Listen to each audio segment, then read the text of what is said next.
대치동 스카이 입시교육 센터국어 안선주입니다. 여러분, 오늘은 지난 시간에 저희가 2024학년도 수능에 출제되었던 갈래복합 지문을 공부했던 것에 이어서요, 올해 응시를 했었던 9월 모의평가에 출제된 갈래복합 지문을 살펴보도록 하겠습니다. 지금 수능이 한 달 남아있는 상태예요. 그렇기 때문에 최신 시험 분석을 열심히 하는 것이 저희에게 아주 중요한 과제가 되겠죠. 여러분들이 잘 알고 계시다시피요, 공통으로 독서, 문학이 각각 17문제씩 출제가 되고 있고, 선택으로 화작, 언매가 11문제씩 출제되고 있습니다. 자, 오늘 살펴볼 내용은 아까 말씀드렸던 것처럼 올해, 이제 사실 지난달이죠. 네, 9월 달에 평가했었던 갈래복합 지문 내용입니다.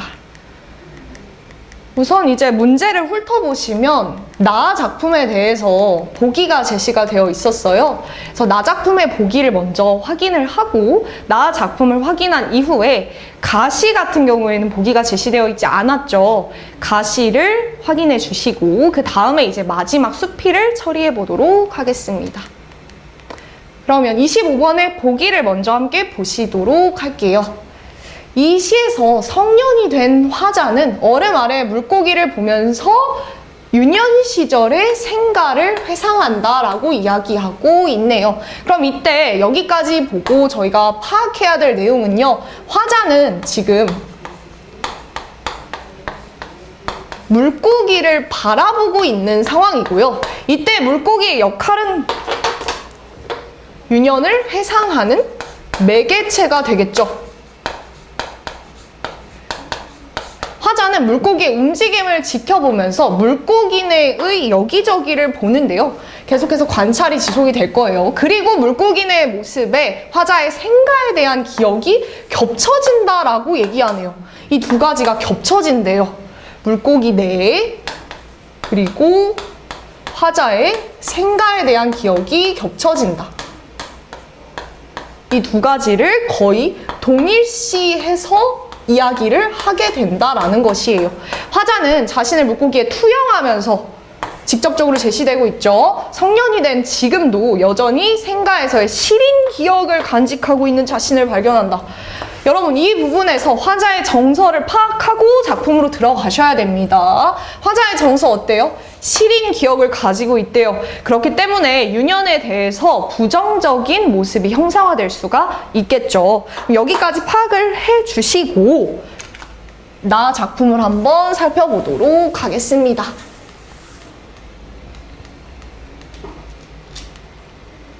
제목을 보시면요, 문태준의 살얼음 아래 같은데 투 생가라고 되어 있을 거예요. 일단 제목부터 살얼음 아래라고 딱 표현이 되어 있잖아요. 따뜻한 느낌이 아니라 차가운 시린 느낌을 느끼셔야 됩니다.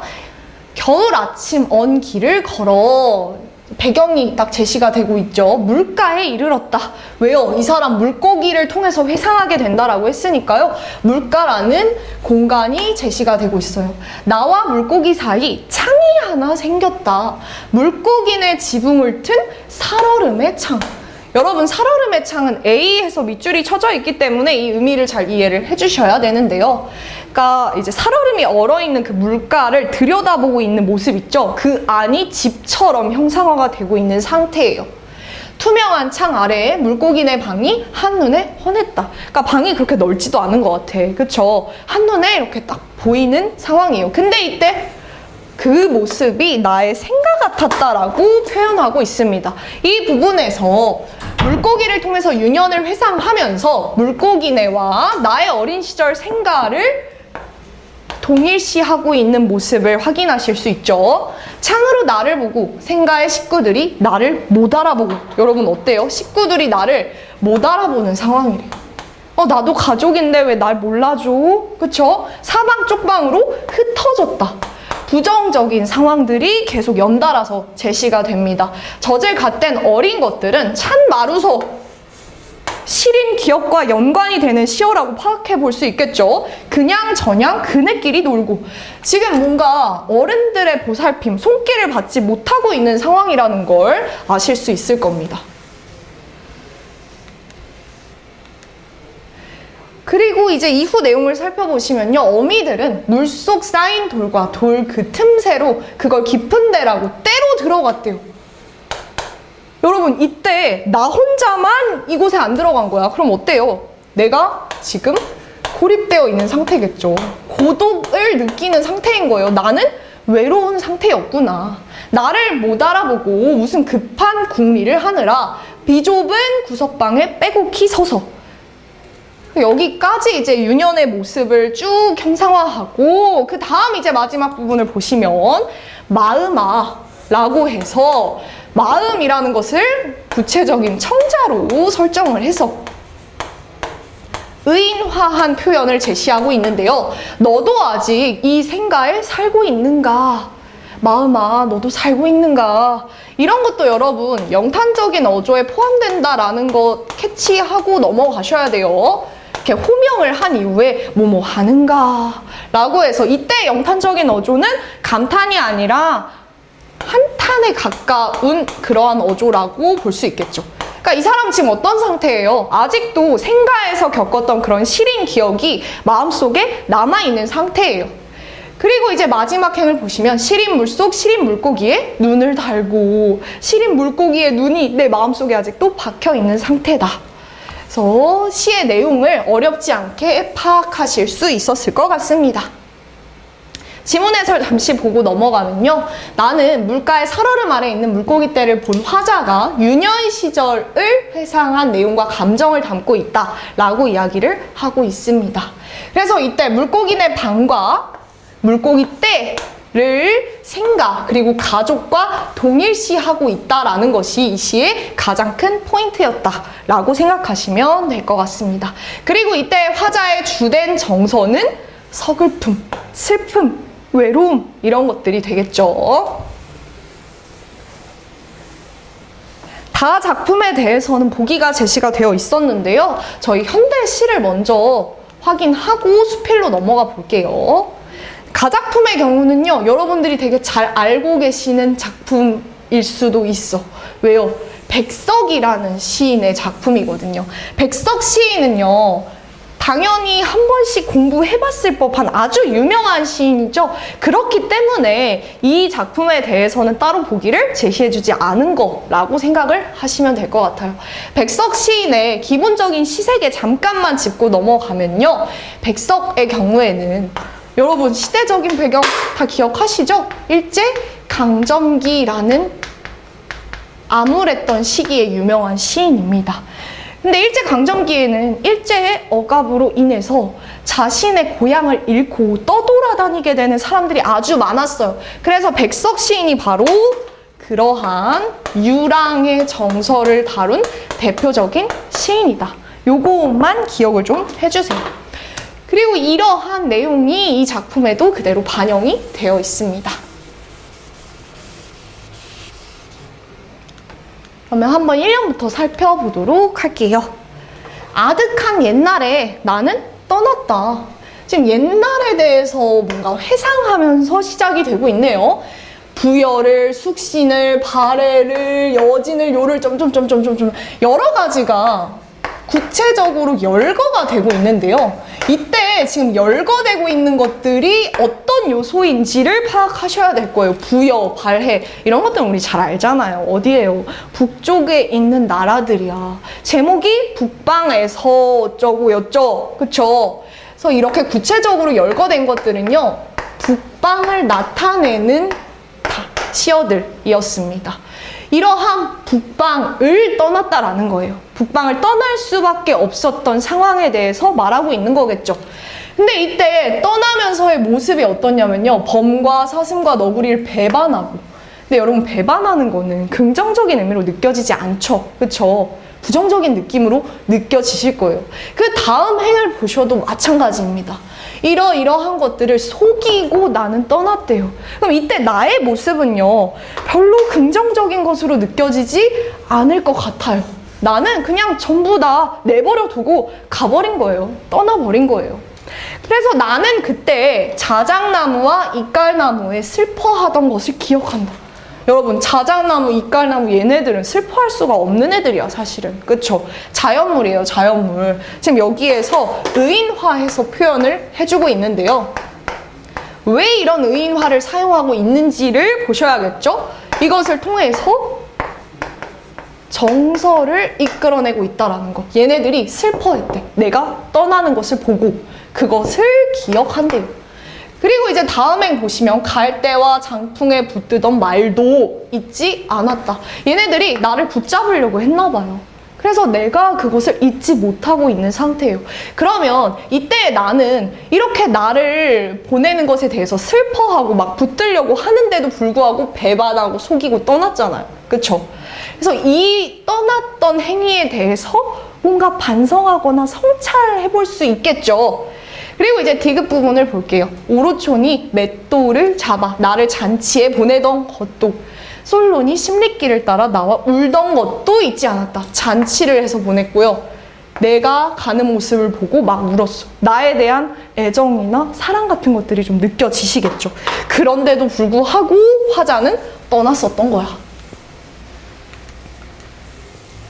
그래서 나는 그때 아무 이기지 못할 슬픔도 시름도 없이 떠나나왔대요.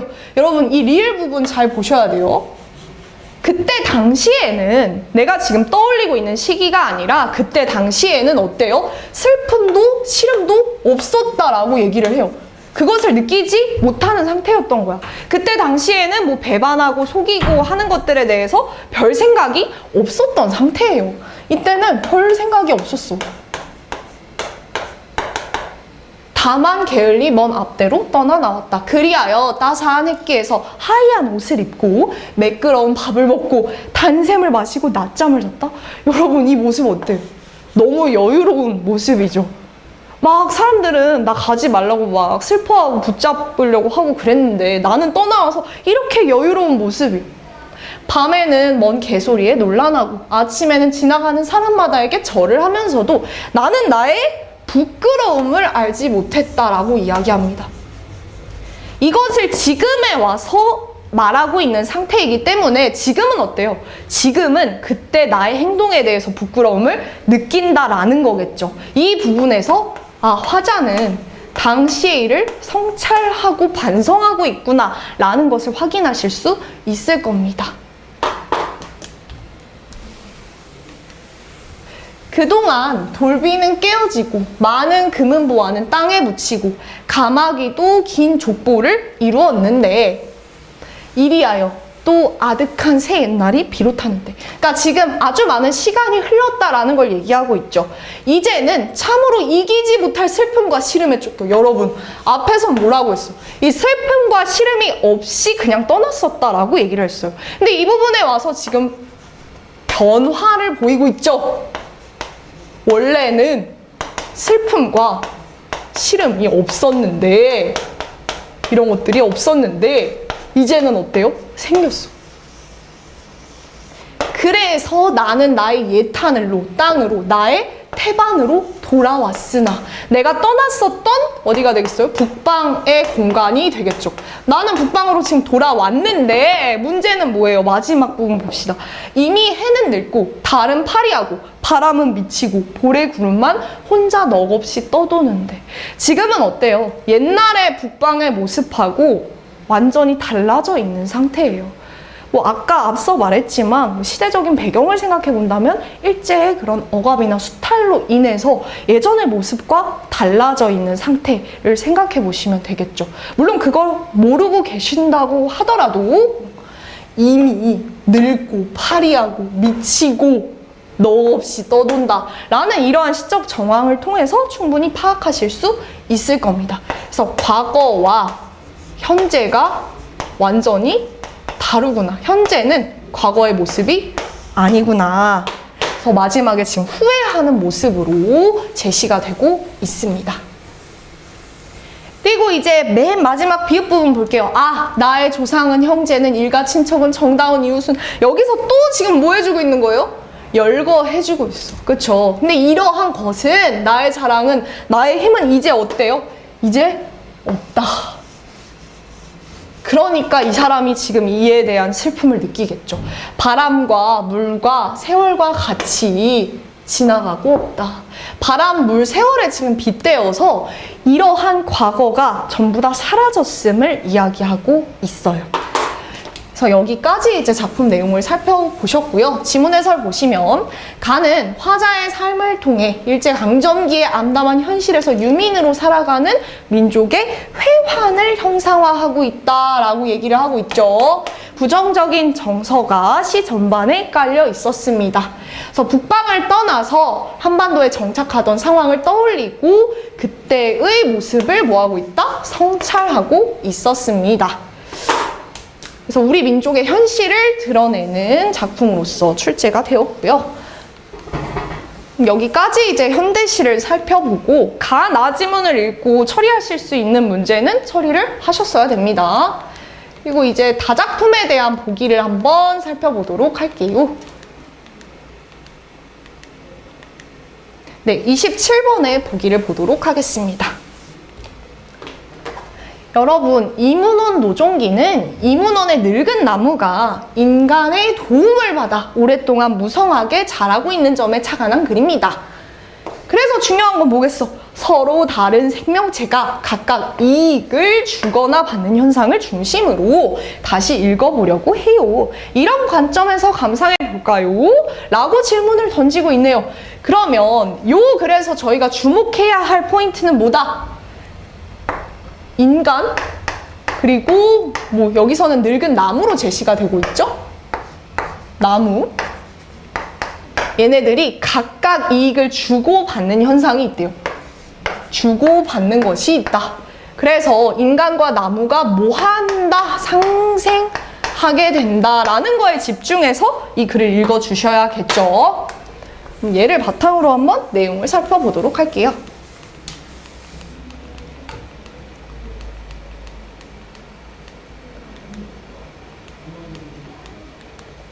네, 맨 처음 부분을 보시면은 이문원 동쪽 늙은 나무가 있는데로 시작이 되고 있어요. 적어도 100여 년은 된 것 같다. 아주 오래된 나무네요. 그 몸통은 울퉁불퉁 옹이가 졌고 지금 뭐 해주고 있어? 구체적으로 이 나무의 모습에 대해서 묘사를 해주고 있어요. 그쵸? 이렇게 묘사를 해줄 때는 여러분 감각적인 이미지들이 동원이 될 수 있겠죠? 그쵸? 구불구불 뻗어서 멀찍이서 보면 가파른 산등성이나 성난 파도 같았고 이런 부분에서도 지금 빗대서 표현을 해주고 있어. 다가가서 보면 둥그스름한 집체 같았다. 그래서 여기까지 아주 오래된 나무래요. 근데 여러분 오래된 나무는 가지가 막 뻗어나와서 여기서 뭐라고 했어? 막 파도처럼 뻗어나갔다라고 얘기하잖아요. 그래서 기둥으로 나무를 받쳐 놓았는데 그 기둥이 모두 12개이다. 여러분 그럼 기둥을 빼면은 걔네들이 이렇게 굽이쳐 있는 가지들이 꺾일 수도 있겠죠. 그쵸? 나무 옆에 누각이 있는데 바로 내가 이불을 들고 가서 숙직하는 장소이다. 그렇기 때문에 이 글의 글쓴이 나가 이 나무에 대해서 이야기를 하게 됐을 거예요. 좌우에 책을 쌓아놓고 교정하느라 바쁘게 시간을 보내다가 이따금 곁을 산책을 했대. 그랬더니 어때요? 이런 기분을 느껴. 훌쩍 벗어나 있는 기분이 든다.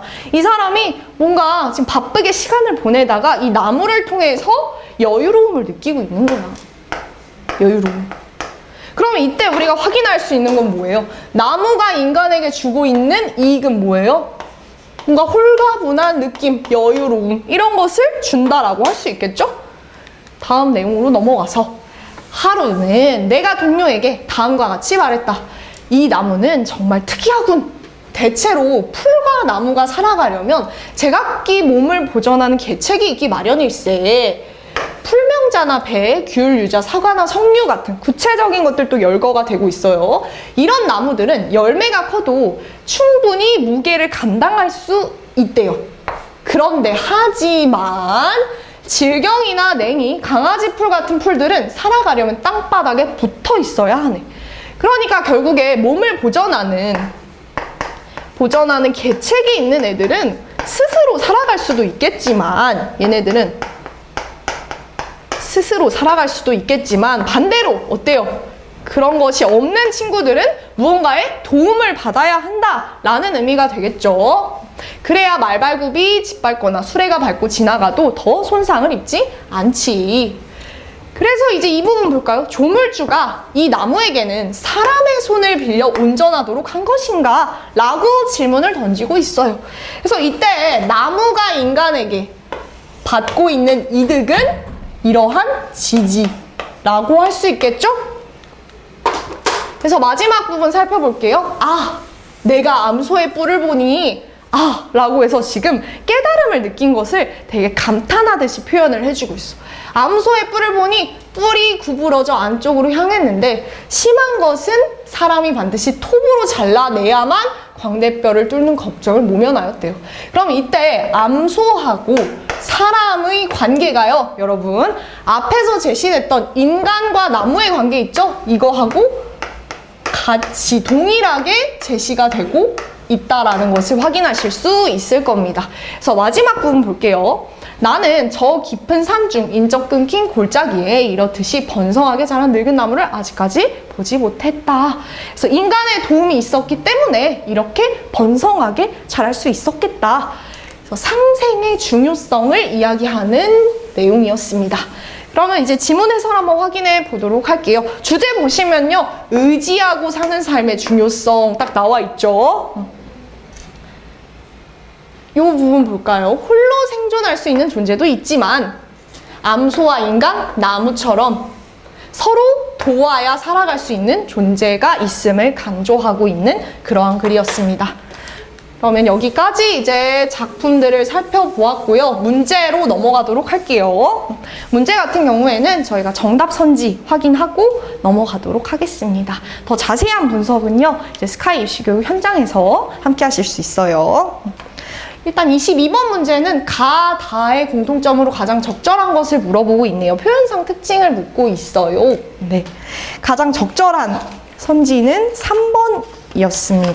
3번 선지 한번 보시면 빗대어 표현하는 방식으로 나의 인식을 드러내고 있다라고 하는데요. 빗대어 표현하는 방식은 크게 비유 그리고 상징으로 생각을 해보셔야 돼요. 비유와 상징.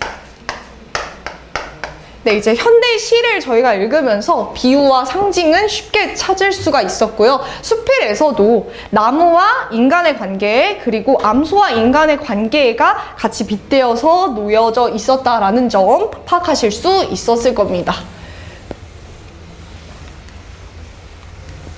그리고 이제 23번으로 넘어가 볼게요. 태반과 생가에 대한 설명으로 가장 적절한 것은, 태반이라는 공간은 가작품에 제시되어 있었던 공간이죠. 화자가 이제 그냥 두고 떠났었던, 그리고 다시 돌아와서 그에 대한 후회를 드러내는 그런 북방의 공간이었고요. 생가의 경우에는 나의 시린 유년이 있었던 공간이죠. 그래서 가장 적절한 것은요, 1번 선지였습니다. 가의 화자는 태반에서 상실감을 느끼고 있고, 왜요? 이 태반은 과거와 달라진 모습이기 때문에 그랬어요.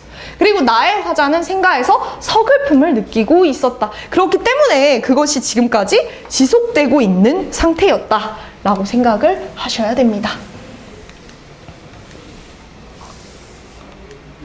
그리고 이제 24번 문제를 살펴보도록 할게요. 얘는 이제 적절하지 않은 것을 물어보고 있는 그러한 문제였는데요. 정답은요, 4번 선지였습니다. 아까 저희가 작품을 살펴볼 때 뭐 슬픔, 그리고 다시 한번 잠시 작품을 보시면, 네, 참으로 이기지 못할 슬픔과 시름이라는 요 키워드 있죠? 앞부분에서는 시름도 슬픔도 없이 그냥 쉽게 떠날 수 있었음에도 불구하고 이후에 다시 돌이켜서 생각해 봤을 때는 그것이 강하게 느껴지는 상태였어요. 그래서 이제 4번 선지를 보시면 리을의 시구가 미음에서 반복 변주되는 것을 통해, 여기까지는 저희가 확인할 수 있는 내용이죠.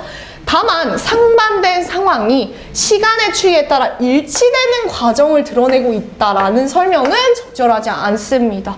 시간의 추이는 확인할 수 있어요. 과거와 현재니까. 그렇지만 이것이 일치의 과정을 드러낸다고 보기 어렵죠. 애초에 앞부분에서 제시됐던 리을의 부분에서 제시됐던 내용은 그것이 없었던 상태였고요. 미음에서는 어때요? 그것을 강하게 느끼고 있는 그러한 상태였습니다.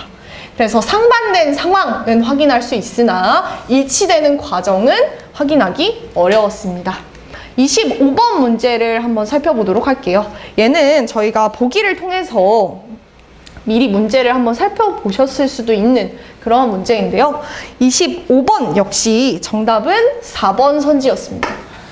화자는 비좁은 구석방에서 급한 궁리를 하는 물고기의 모습에 자신의 모습을 투영한다라고 했는데요. 이 급한 궁리를 하면서 그 비좁은 틈으로 들어갔던 물고기 떼는요, 화자를 고독하게 만든 다른 식구들에 해당이 되겠죠. 그래서 자신의 모습을 투영했다라는 설명이 적절하지 않았습니다. 그리고 이제 26번 문제를 보도록 할게요. A와 B에 대한 예로 가장 적절한 것을 물어보고 있네요.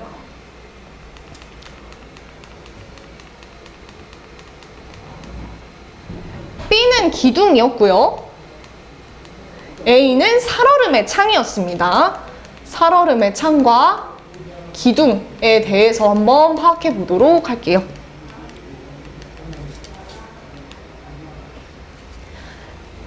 정답 선지는 5번이었는데요. A와 B는 모두 대상을 새롭게 주목하게 하는 계기를 마련하고 있다라고 해요. 살얼음의 창. 이것을 통해서 평소에는요, 여러분 물고기를 봐도 사실 아무 생각이 들지 않을 수 있어. 근데 이렇게 얼음이 얼어있는 시린 모습을 보고 뭐하고 연결이 된 거예요? 시린 유년의 기억과 연결이 된 거야. 그렇기 때문에 대상을 새롭게 주목하게 하는 계기를 마련한다라고 할 수 있을 것이고, 그 다음에 이제 B로 제시된 기둥의 경우도 마찬가지예요. 기둥 그냥 단순한 어떤 물체로 생각할 수 있지만 여기서는 어떻습니까? 의지할 수 있는 그러한 관계를 드러내는 소재로서 사용이 된 것이죠. 그래서 정답은 5번 선지가 되었습니다. 그리고 이제 마지막 문제 27번을 보도록 할게요. A에 들어갈 학생의 말로 적절하지 않은 것을 물어보고 있습니다. 27번 마지막 문제 보고 이제 마무리할게요. 27번의 선지를 살펴보시면 3번 선지를 한번 볼까요? 풀과 나무가 몸을 보전하는 계책이 있는 것은 조물주가 서로 다른 생명체가 이익을 주고받도록 해준 경우에 해당한다. 여러분, 이 부분의 경우는 앞에서 서로 몸을 보전하는 그게 아니라 혼자서 몸을 보전하는 계책이 있는 애들이 제시가 됐었고요. 그 이후에 도움이 있어야지 살 수 있는 애들이 대비적으로 제시가 됐었어요. 그렇기 때문에 그렇게 대비적으로 제시된 것을 명확하게 파악했다라고 한다면 이러한 계책을 가지고 있는 애들은 이익을 주고받도록 하는 것이 아니라 혼자서도 잘 살아갈 수 있는 친구들이었다라는 걸 파악하실 수 있었을 겁니다. 자, 그럼 여기까지 오늘 이제 올해 9월 모의평가에 출제되었던 갈래복합 지문을 살펴보았고요. 올해 9월 모의고사의 경우에는 난이도가 크게 어렵지 않았기 때문에 아마 이 작품들도 어렵지 않게 읽으셨을 거라고 생각을 합니다.